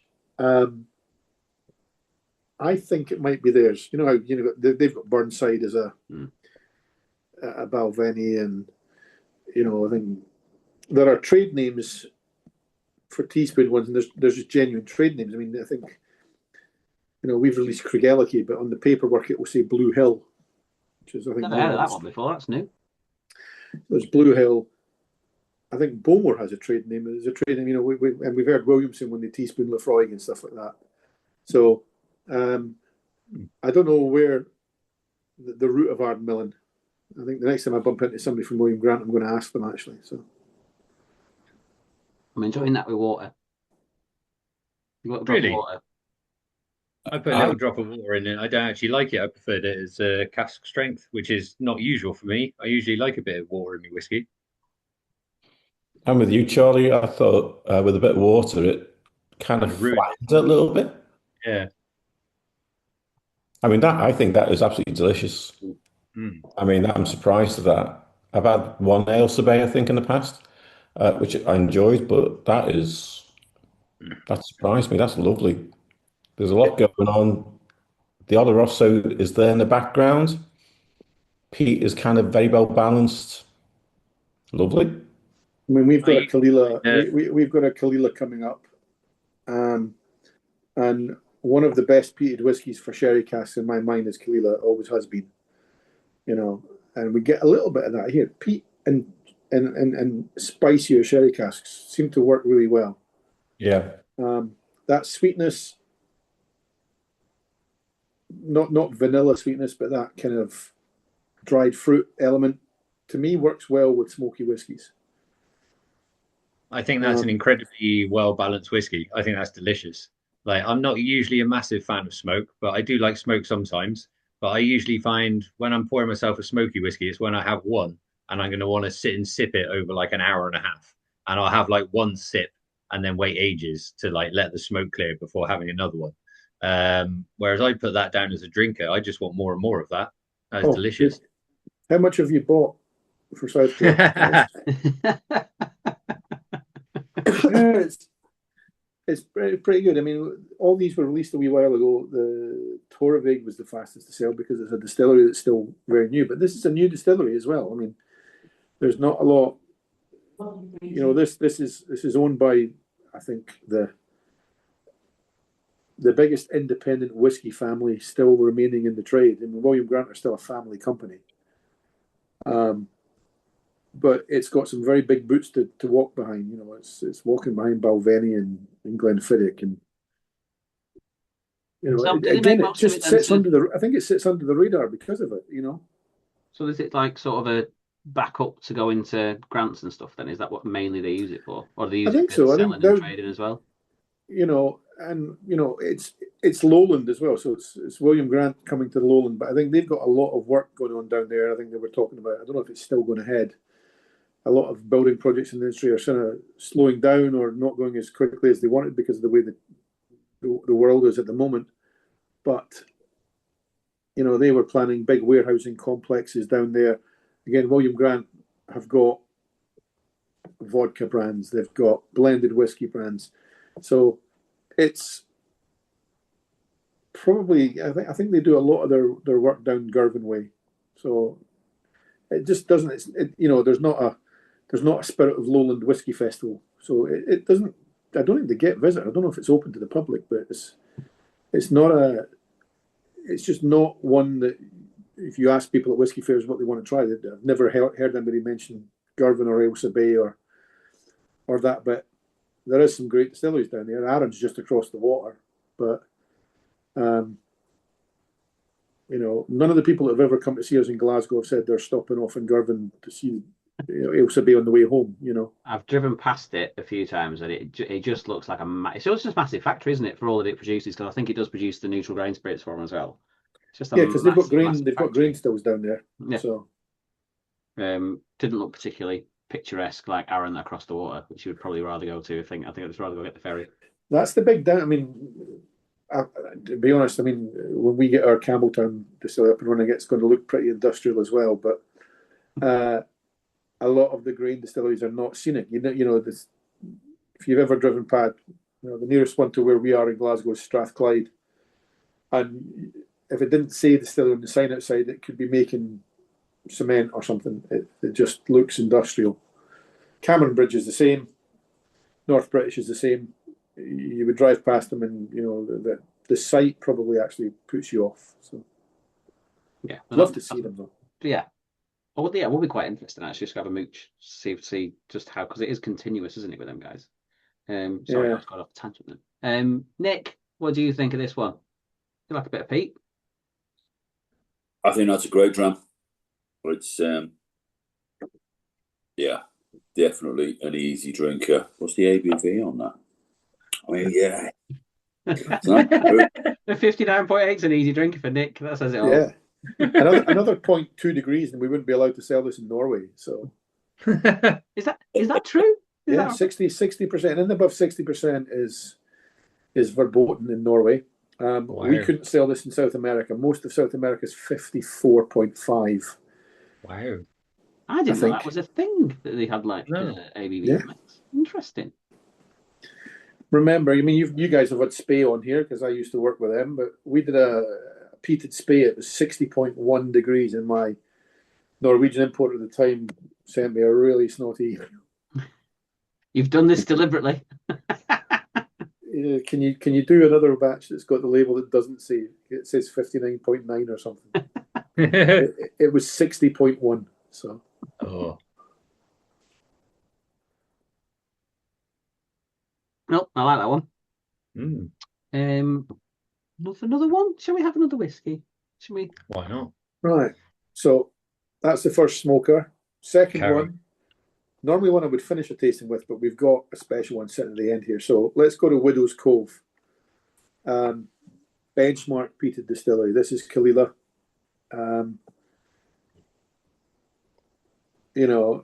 For years, I mean, I've had conversations with people around the world, and they go, "Oh, can you not get us anything else from Islay? Because everybody does Cuillin." Everybody does Cuillin because Cuillin is available, but it also works really well. If it didn't work really well, the Indies would just walk away from it. But if you drew a chart of how smoky whiskies on Islay, distilleries on Islay produce that, Cuillin sits bang in the middle. And it works with bourbon, it works with sherry. We've done some amazing wine cask finish stuff with Cuillin bottles. It's a mid-level smoke. It's not crazy like Ardbeg or anything like that. But the smoke is definitely there. It's not like super subtle like a Buna or a Braclady. It is bang in the middle. They have a good heavy production. They do a lot of distillery bottlings from Cuillin, but there's still a lot of it which is independence. And it just works. And this is... We're away from Oloroso this time. We've gone to Fino Sherry. So, again, probably less of the spice and a little bit more of the kind of summer fruity stuff. Our tasting notes on this one were things like beeswax and honey and, summer herbs. Again, the peat's quite sweet. It's like think beach bonfire rather than scorching the inside of the barrel type stuff. So, but bottled at 11 years old, it's a hogshead, not a butt, so there's a decent liquid to wood ratio. I'm enjoying that. That is lovely and peated. Speaking of peated, though, Witchburn, is that all going to be peated? We can do both. Both. The whole idea from Witchburn's got a little bit more of a tech surprise on it. So when I'm down for the summer festival, if anybody's there, ask to see. I've got pictures of the building site on my phone, and all the washbacks are metal because the idea is that we do peated and unpeated. So we need, if we were using wooden washbacks, it would be a much more difficult job to get them clean. Hence the reason it looks a bit more industrial, but also a bit more high tech, because we can also play around with the pressures or the temperatures and stuff like that. We want to be able to use that as an experimental base. And I suppose you're not in a rush to. Obviously, you're not. You're supposed to start distilling at the end of this year. Is that? Wow. Yeah, we had to sign up at the first Campbelltown Festival we did 2 years ago. We had a sign saying coming 2024, and then we had to get a new sign. And then it was coming 2025. All the bits are there. We got for those of you that are old enough to remember Meccano, we've got the world's biggest Meccano set sitting right in, spread out about 4 warehouses over the old Air Force base at Campbelltown. So the stills are in our warehouse where we've got a warehouse down there with our casks in it. The stills are in one corner there. The draft hoppers in a different warehouse. The boiler's in place now, and a lot of the construction work's done. We now get to the stage where we have to start piecing things together and experimenting. So we're already in April. I'd be very surprised if I hope we can start production this year, but we certainly won't have a new make to show probably until next year, because you're going to have a couple of months of testing and commissioning first. Play about with it and see where you want to be with your new make and stuff, don't you? Yeah. I mean, we want to be able to do the whole idea right from the start is that the distillery is kitted out so that we can do different styles of production. So, if somebody wants peated, if somebody wants unpeated, the capacity of the distillery is like some of the ones we've seen tonight. It's designed so that we have got new make to sell to blenders to go off and they can do their own things with it. So rather than selling a gin, hopefully once it's up and running, if a blender wants some Campbelltown spirit for their projects, which most big blenders used to use, but none of them can get hold of it now, then they can come in day one and take a tanker away to their own warehouse, and that's hopefully starts the financial thing running so that there's a steady trade right from the start. So is it going to be like, whatever this means, Campbelltown style spirit? Yeah, well, the whole idea is, that we create that sort of oily, dirty texture you get from some of them, but taste Campbelltown spirit from different years and it tastes totally different. There was 30 odd distilleries in Campbelltown and they all had a style of their own. So we hope, there's some very nerdy elements to the Witchburn project. So hopefully, once it's up and running, we can start, if somebody wants a whiskey that's really floral, if they want to change, the idea is maybe a blender can commission the distillery for a week or two at a time, and then they can decide how long they ferment for. A longer fermentation might make it sweeter. Different pressures might change the texture, but if they've got a brief of what they want, we hope we can try and do something that will cater to that. And then we keep a certain percentage aside for our own ones, which will be peated and unpeated. So sounds like just a giant play thing. That sounds awesome. Yeah. Do whatever you want, and then you can invite people to go and have a couple of weeks distilling what they want to distill in their style, and that's very cool. Well, you know how people can go. I suggested this in a meeting last week, and I was only half serious when I did it, but you know how people can go, they sign up for like years in advance and they can go to Springbank and work there for a week. And you can shovel, you can get the shoulder pain, you can shovel the barley and all that sort of stuff. And they go on a waiting list for this. I'm like, well, maybe we can do something for the Campbelltown Festival next year. People can come and help build their own bit of the distillery and save us some money on the construction work. But I don't know if we'll get away with that yet. So. The Springbank one's brilliant though. It's like the best business model ever. They're getting free labour, but then they're not even getting free labour. The labour is paying them to work at the distillery. It's a brilliant idea. Yeah, and the hotels are getting trade out of it because you're not getting your digs thrown in as part of the deal. So. Last time I was at Springbank, there's some Americans who'd done it, and they said it was literally the best time of their lives. They tasted like really old Springbank and all sorts of things. They had a ball. They said they were very, very merry every night. I could believe it. I know a whiskey writer in America that had waited for years to get on the slot, and it's like, okay, you're now a week of hard labour is kind of cool. But Springbank is. I often say to people that the whiskey distilleries, when you meet somebody that's never been in a distillery, right? The whiskey distilleries, they think what their thoughts on a distillery are when they look at the market and the magazines and stuff, it's Springbank, because they've still got people, they've still got a malting floor, they've still got the warehouse on the site, they've still got, you'll still see people pushing pallets of boxes of whiskey down the main street. That doesn't happen on most other distilleries, where the distillery warehouse is sometimes on the mainland. It is like somebody in Japan that's never been to Scotland. If you asked them to draw a distiller, they'd probably draw Springbank.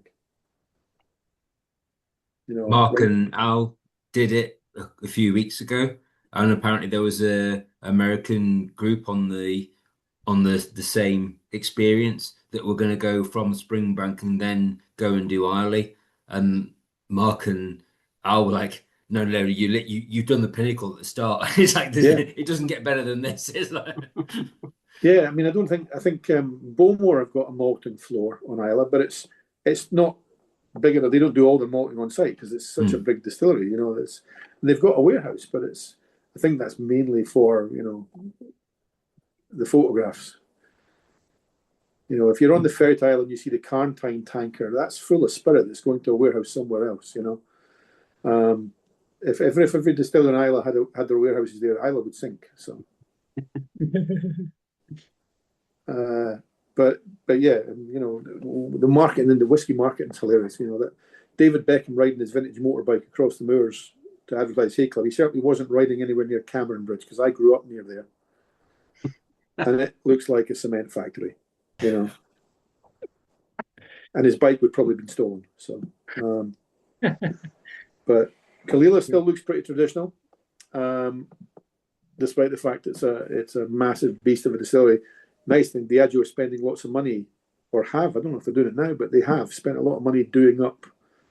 They've revamped Glenkinchie, they've done some stuff at Caol. I was at the Isle of Festival last year, and we went to the Caol for a look, and it's a spectacular visitor centre. It's the coffee shops like something you would see in the lobby of a 4 or 5 star hotel now. It's maybe not as rustic as some distilleries, but it's certainly where that distillery is sited. The walk from the car park down the little wooden, it's awesome. So, and the spirit they let the independent bottlers have is fantastic fun to work with. So, thoughts on the Caol, folks?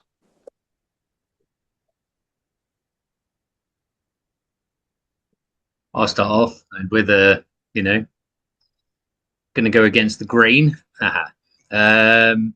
Everybody seems to really enjoy them. I really don't.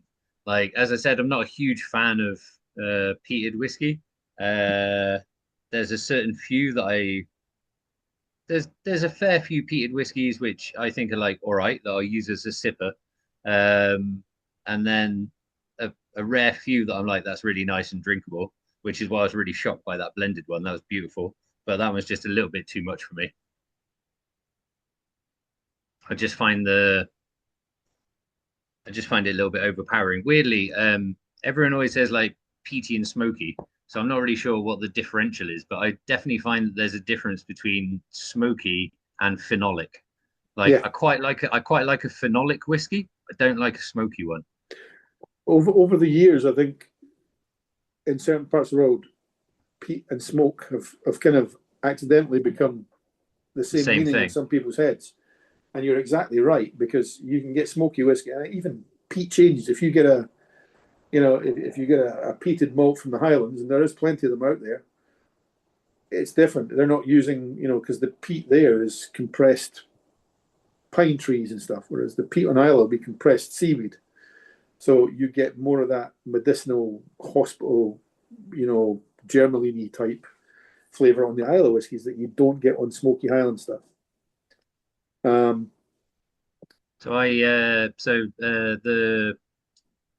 Laphroaig used to be like the only smoky whiskey that I liked, and they've got a Laphroaig sherry cask, like 10-year-old, and that's probably my favorite like drinking smoky peaty whiskey.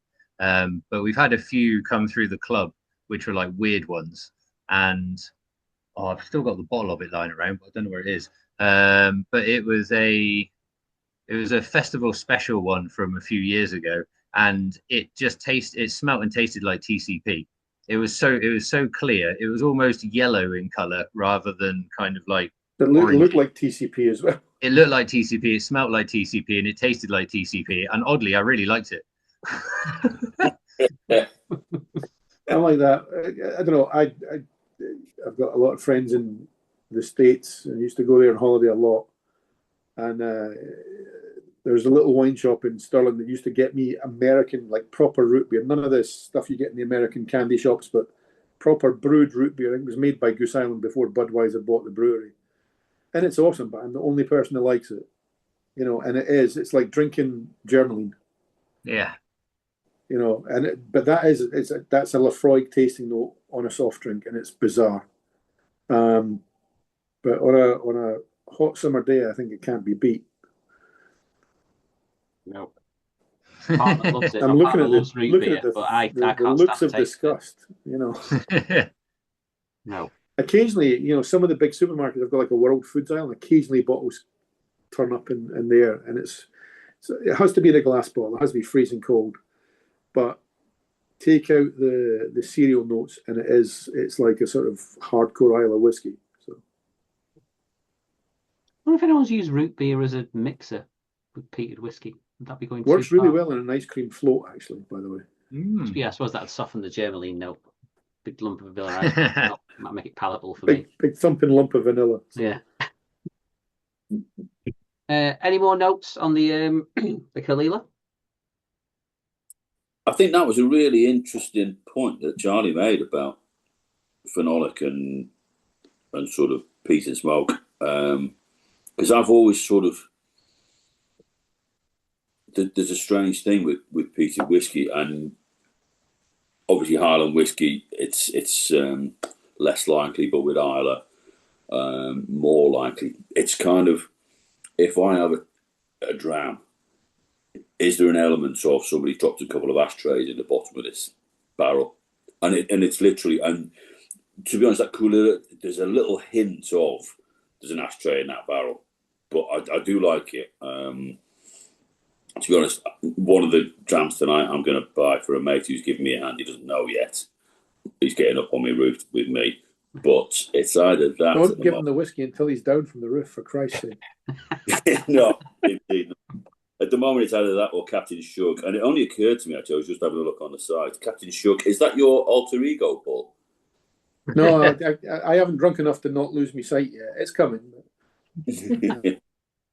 But no, I like that, as I say, borderline on the sort of that ashtray element that just, it turns me off from the whiskey. But Charlie, honestly, I think that was a great point. I appreciate that. I'll have a think about that in future.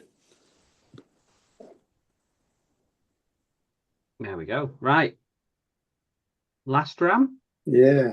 And, you know, true to form, you know, when you do tastings with some distilleries, they work their way up by age statement and cost. So by the time you get to the last one, they've got, you know, the oldest, most expensive thing, the rarest one. We've done it in reverse. This is the youngest whiskey of the evening. It's the second highest ABV, and it's from the newest distillery. This is from Torabhaig on Skye. So up until, you know, not that long ago, there was only Talisker up there, which is ironic because it's not that far from Islay, where there was, you know, now 11 distilleries on Islay, because Lagan Bay filled their first cask a couple of days ago. So that's 11 distilleries now. But Skye only had, you know, they had a gin distillery, but Talisker is the big beast up there. Torabhaig, sort of an independent distillery. It's owned by a company called Marusha, but they don't have a lot of other distilleries. They've got a good independent bottling arm.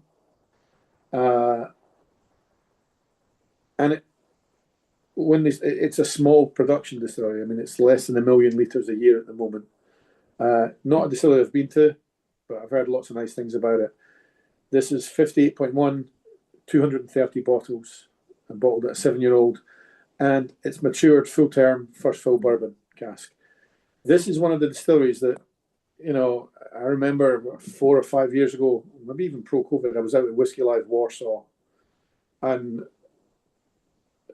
Marusha were next to me, and Torabhaig were getting ready to launch their first bottlings.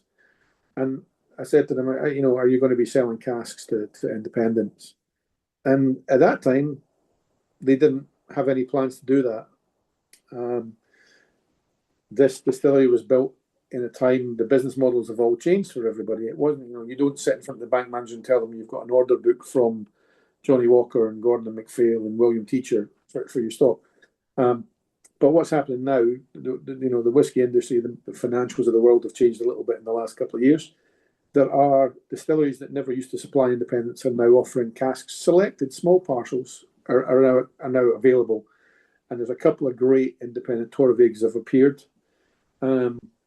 We're lucky to be able to bottle one of them, but I know Thompson Brothers have done one as well. Torabhaig on its own is a fantastic distillery, designed from the start. They knew they were going to have to release whiskey young, and the knowledge about distilling is better now than it was 100 years ago. People have gone to university and got degrees in distilling technology. So, when they started producing, they knew what they wanted to do at the spirit, because they, and their ideas on cask management, because they knew they couldn't wait 15 years to get this released. This needed to come out quickly. This was going to be released as a 4 or a 5-year-old. A few other distilleries did the same. Lindor's, Nicnean, Eden Mill now as well. And it's exciting because these distilleries have been set up with a different thinking, and some of them are now, I think Nicnean have now, I know Hartcut have done a Nicnean bottling. So there are some, but some of the older distilleries that never used to supply the independents are now offering some casks as well. It's still very small packaging. Some of them might come with trade names. This was great that we could actually use Torabhaig's name on it. But all I'll say is we're coming down to the summer festival, which is in July. August. Right, 22nd. okay, I might have drunk it by then. Game is not in July. We've got the Islay Festival at the end of May. And we'll be doing some special bottlings for the Islay Festival from distilleries we've never bottled before. So I'll let you guys know beforehand, but I'm hoping we might be able to keep a couple back so that we've got them at Southport as well. Lovely. Great. From distilleries you don't routinely see for independents, or if you did before, they would be at crazy prices. Hopefully, ours ain't crazy.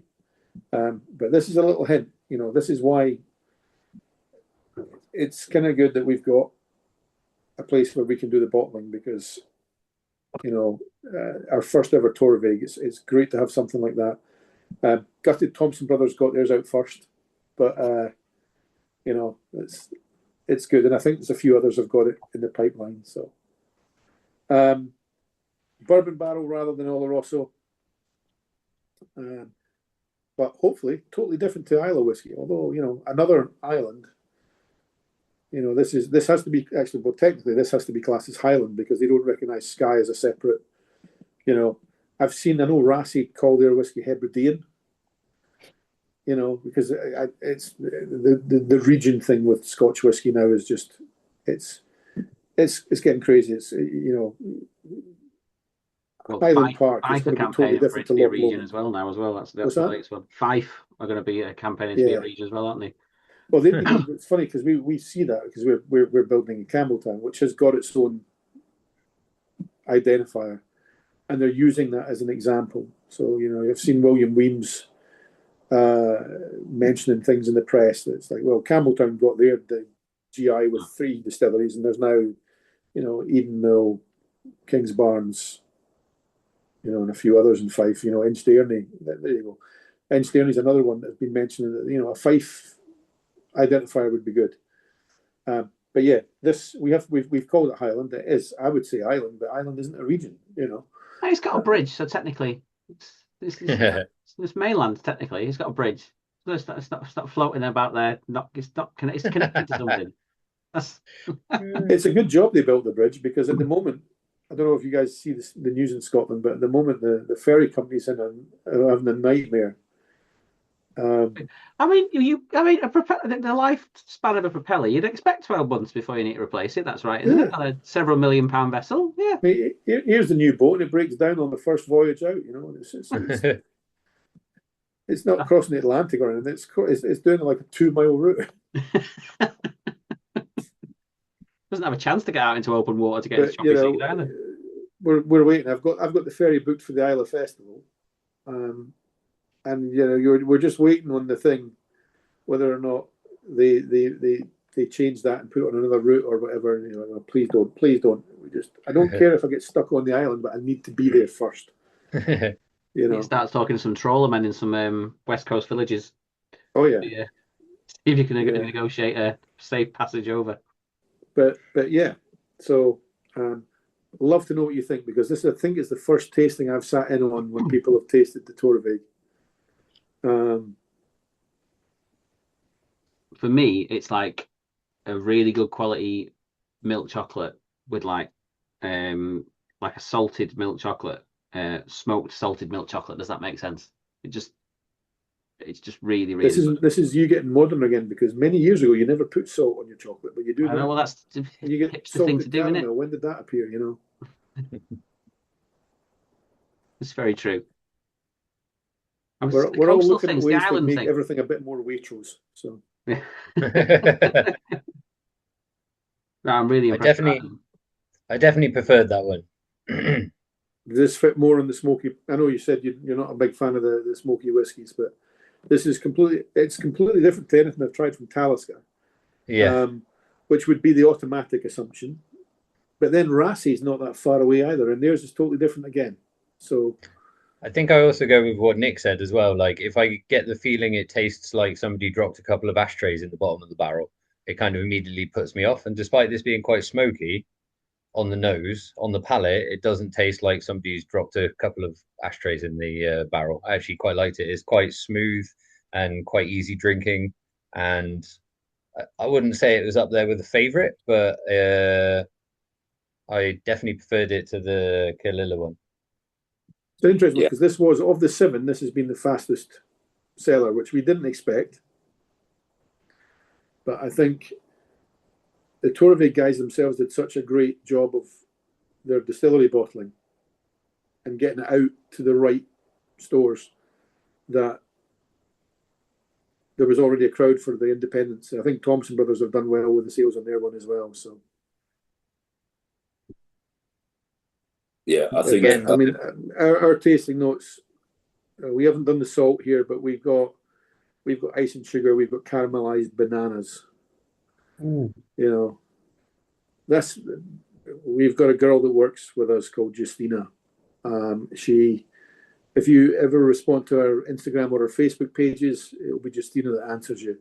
She originally is from Lithuania. She lived on Islay for 13, 14 years. Worked at several of the distillery visitor centres, so she's got a West Highland palate. She understands. But I get the feeling that might be one of her tasting notes that I've got in front of me here. So she's a foodie. The staff canteen always smells amazing when she's been in for her lunch. So. Nick, what are you thinking of this one? Yeah, there's no ashtray in this. This is a great dram. I've always enjoyed the Torabhaig. And I think, Islay, Skye, was my intro to whiskey. A challenging intro, nabbing me dad's Talisker as a juvenile. But Talisker I still find a little bit challenging. Hoping to get up there perhaps this year, maybe next year. Anyway, but the Hebridean name I think is coming out. Chatting to Victor about it last week, actually, a couple of weeks ago. But yeah, the Torabhaig stuff I have enjoyed it. And at the festivals, I'd enjoyed a few of their drams. This is a great dram. I'll be having a look. I don't know who the distiller is up there, but they've done well with the spirit. I know the distiller is not the name that's on the back of the bottle. So if you've got a distillery bottling a Torabhaig, you'll see on the back it will say distilled. The distiller's signature is Robert Haig. Go on, Mitch. You've got one in front of you. Have you got one? You know what you mean? Yeah. Does it say Robert Haig on the back? First bottles No, I but saw. there's a indescribable red script on that bit of the bottle, but it's I haven't got my readers on, so The first bottles I saw said in the back, distiller Robert Haig, and I it was at the same time I asked them if they were going to sell cask to independents, and I said to the chap, "Is like, is he related to the Diageo Haigs or whatever?" And he's like, "No, he's fictitious." Like, you know what? Ooh. And he says, "Yeah, we noticed that if you see when they were painting the wall with Torabhaig, so the Scottish word for Robert, if you ever speak to anybody in Scotland, it's called Robert. They're really called Rab. So when they were painting the name on the side, you had Rab Haig. So Rab Haig became Robert Haig, which was the blender on the distiller on their first bottlings. Wow. Which I thought was just a very funky thing to try. So Yeah. I love it. There's people, because I would wager, it's like, if you've ever been to the Isle of Festival, everybody has a bottle, I think, that's been signed somewhere by Jim McEwan. There's probably more bottles of Bruichladdich that haven't been but that have been signed by him than haven't been signed by him. Even though he's not been at Bruichladdich for years, his house is still next door, And I'm waiting to bump into somebody that claims to have met this Rab Haig, Robert Haig, and I'll ask them, what they thought when they met him and stuff. I'm waiting for it. I'm waiting. One of these days it'll happen. So, but I love it. It's great. It's an independent distillery that's being playful. They when they launched their stuff, I mean, their original inaugural bottles weren't even that expensive. It's one of the downsides when you are indie bottlers know all about this, but when you're a small distillery and you don't have the economies of scale, you're not bottling 1 million bottles a year. So, full props to Lindors and Ardmillan and all these guys, because they're getting their first early bottlings out without charging the earth. They're not, they might not be £40, they might be 50 or 60, but they can certainly explain why there is, their cost base is huge compared to some of the bigger guys. But right from the start, the Torabhaig has been one we wanted to do something with. It's definitely fun to play with. Can I dig deep on this one, Paul? Because as a Torabhaig fanboy, so the bottle that I've accidentally just completed was one of the legacy editions, one of the earlier ones, and it's with water it's fine, but without it's young. But then I think of that, and then I think of the Sound of Sleep release that they've done, Sound of Slate release that they've done, which was the first for me, the first proper drinkable without any frill release. So I'm just intrigued. I apologize, I haven't got the tasting set with me. Where does your release, do you think, sits within that? Well, sort of this spectrum? I mean, this is a bit like the first one, in that this is full term maturation in bourbon. So this, I think, might have been one that originally Torabhaig, 7 years ago, weren't planning to make stock available to independents. I love the fact that they released some to independents, but we're allowed to use the name because the independents can help promote the distillery. The other ones that don't ask you to use the names, they don't need. They're much more established and they don't need the help. But this isn't. This wasn't my guess now is this isn't something they planned 7 years ago they were going to sell off to players. Yeah. So this is something the distillery, this is probably quite close to one of the distillers' releases. I need to sit down. They've got a great guy that works for Torabhaig in the UK. I think he's been to Southport a few times, Stuart. Stuart Dick. He's cost me a lot of money. Yeah. So I think now that we've got a Torabhaig on the range, and I've seen him posting stuff on Instagram. So now that we've got a Torabhaig, the next show that I'm at, that he's at, I need to sit down and we'll do a bit of a swippy swap, and because I want to see where this fits. I found it really interesting that they were for many, many years, they were very kind of, we're not going to release anything until the 10-year. And then all of a sudden they've released the Teague. Oh no, this is our first core release. And it's nice, don't get me wrong, but yeah, it's like, oh, hang on, business has overtaken the will, as it were. Yeah, but in a way, there are some. I mean, I remember Daftmill probably are the only newish distillery in Scotland that did not release before it was 10 years old. But I got a friend that lives in Fife who's an accountant, and he was, but Daftmill is still a working farm, and I think they were just so busy with the farm they hadn't planned. Yeah. And then when it came to time, like maybe we should get this bottled. How do we do it? They'd never done a bottling before. They'd never commercialized what was in the barrels. Torabhaig's different, but they're not that unusual in comparison to, this is, there's another side of the Torabhaig sort of company structure is Mossburn Distillers. So they were an independent bottler who have built a distillery. Hunter Lang have Ardmillan. Douglas Lang have got Strathern. Gordon MacPhail have got two. They've got the Cairn and Ben Romack now. And, we're building Witchburn. So that's a bit of a tried and tested model now. And I think they've done it well because they weren't doing a gin. They weren't doing, a vodka. And yeah, I think you can do visits to Torabhaig, but it's a bit out of the way to get to Skye. You're not going to accidentally just jump in the car for a day and drive up there. So yeah, there are accounts in the whiskey industry, an awful lot of them, maybe too many. But it was sitting there. It's a long time before you can start to recoup money if you've spent all that. That distillery must have cost a lot to build. Yeah, and they've been doing things the right way, haven't they? Because all the stuff that they've released has been honest. It's been bourbon. You get a bit of Madeira in the mix now, but the unusual casts that they've done for the Torabhaig Club have been incredible. So yeah. I mean, I say as a registered fanboy, I'm just like, they're all day long. No. I do need to catch up with Stuart when we do. I'm hoping my next festival. I'm back here in a couple of weeks for the Limburg Festival, and I'm hoping.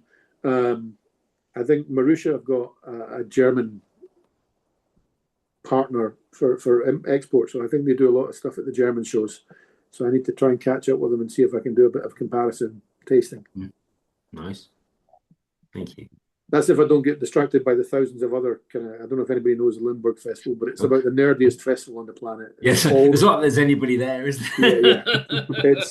It's in. I've not been for about 4 or 5 years, but it's in a town hall that's about 10 times too small because the festival can't expand anymore.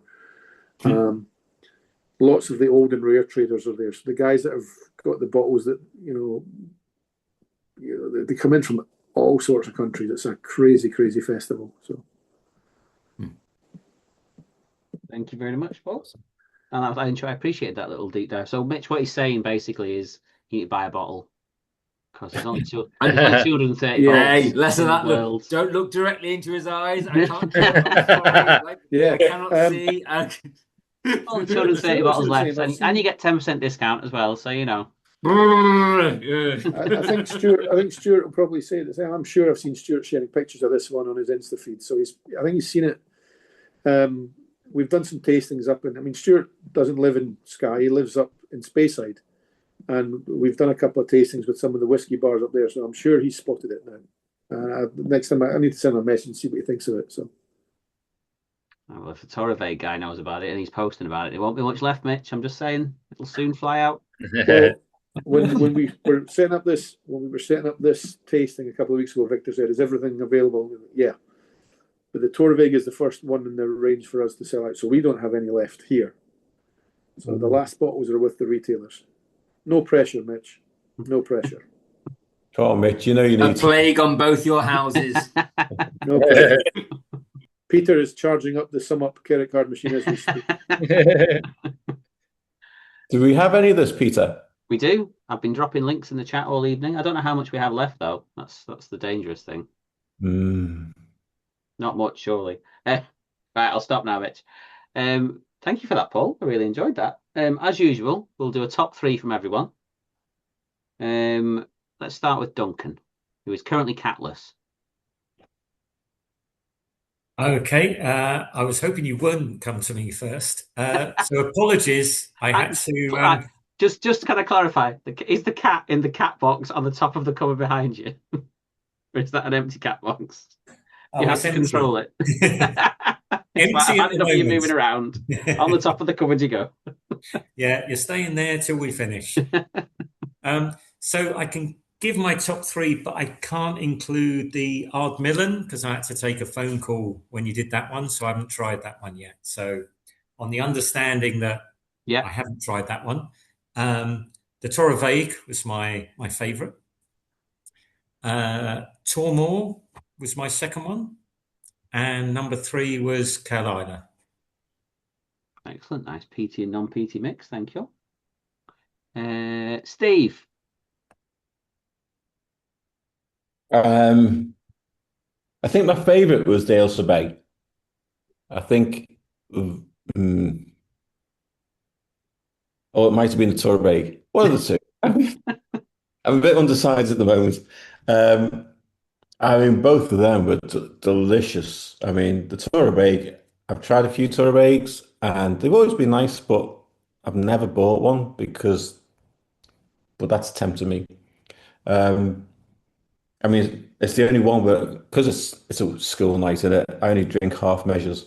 But I poured the whole one of that one because that's just great. The Tormore was really nice, and my wife has nicked that one as well, so I can't have that one anymore. But I think also the Daluan. I'd go probably Torabhaig first, Ailsa Bay, Daluan. Lovely. Or Ailsa Bay first. Okay. We'll come back to you in 5 minutes. Let's change your mind again. Yeah, I'll change my mind. Sorry, the reason I'm looking so stereo now and I've got the specs on is as I was following this on an iPad tonight, and that brings, so I've said everything on the screen, but I'm just going back to the chats now and I'm seeing some brilliant comments I wish I'd seen earlier on. Swallows and Amazons, Alexa. We don't have an Alexa, but there we go. Good. True. I do need to fact check with everything because I just make things up.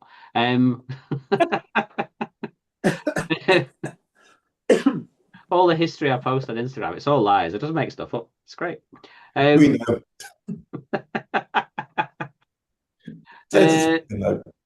Charlie, top So 3.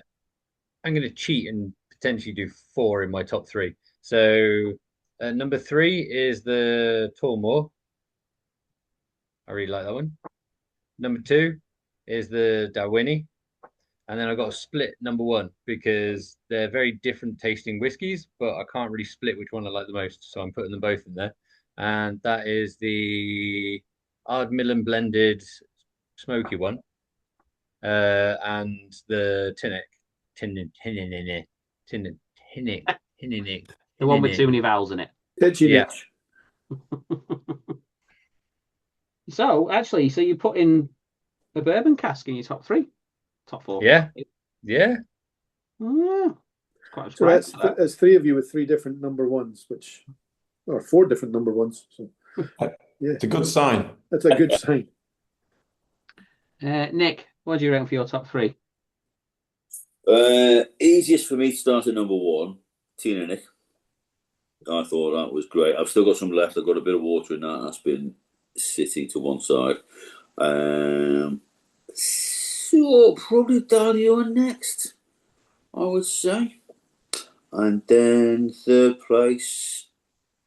Oh, it's a challenging call.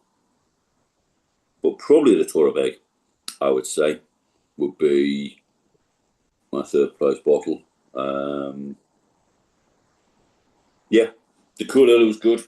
I mean, once again, it's a delight to be sport for choice by Southport Whisky Club, and it's they're all good whiskies. Yeah, not a bad way to spend a Thursday. It's great to be able to say, "Oh, it's fine" about a brilliant whiskey.